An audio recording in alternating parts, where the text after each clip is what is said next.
एजाज सैयद साहब मुख्तसर वक्त के लिए दस्तयाब हुए हैं। शाह जी बहुत शुक्रिया, वक्त ख़त्म होने वाला। ये क्या वजह बनी शहबाज शरीफ साहब की वापस जाने की? वहाँ क्या पैगाम लेके जा रहे हैं? नवाज शरीफ साहब क्या वापस आ पाएंगे मुकर्रर तारीख पर या नहीं? मेरे ख्याल में मुझे एग्जैक्ट इंफॉर्मेशन नहीं पता कि एग्जैक्ट क्या इंफॉर्मेशन है, लेकिन कुछ अनवेरिफाइड इंफॉर्मेशन है जिनको मैं नहीं यहाँ पे बयान करना चाहूंगा। लेकिन मुझे इतना जरूर पता है कि शहबाज शरीफ साहब अपने भाई को ये मशवरा दे रहे हैं या ये मशवरा देने गए हैं कि वो अपनी जो वापसी की तारीख है उसको रिव्यू कर लें। उसके ऊपर कुछ डेवलपमेंट्स हुई हैं, आपको पता है। एक डेवलपमेंट ये नैब के हवाले से भी हुई है।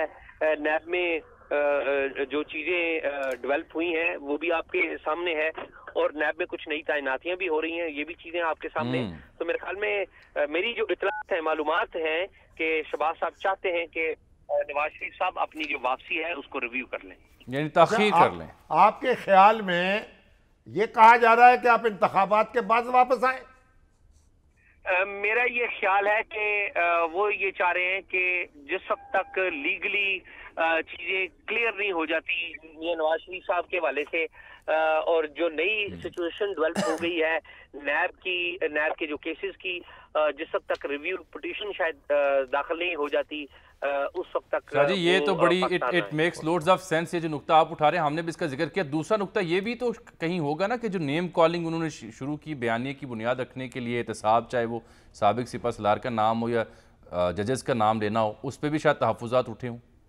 मेरा नहीं ख्याल कि वो कोई इशू है। मेरा फ्रैंकली स्पीकिंग मैं ज़ाती तौर पे समझता हूँ कि नवाज शरीफ साहब का ये जो बयानिया है वो अखलाकी तौर पे उन्हें ये बयानिया नहीं देना चाहिए। उन्होंने खुद वोट दिया हुआ जनरल बाजवा को, एक्सटेंशन को, और उनका बयानिया में काफी उनका मियां नवाज शरीफ साहब अभी मेरे ख्याल में अभी तक वो जनरल बाजवा के दौर से निकले नहीं। पाकिस्तान में बहुत सारी और चीजें और वाकयात भी हो गए, तो ये अलग वो चैलेंज नहीं है। वो चैलेंज नहीं है। हाथी जो है वो रिटायर होकर भी 1.25 लाख का होता है। लेकिन मसला ये है कि वो नए लोग भी आ गए ना मैदान में, तो वो जो पुरानी है वो पुरानी बातें अब पुरानी हो गई हैं। अब तो नए मामलात आ गए। शाह जी इस पर तफसीली आपसे बात होगी।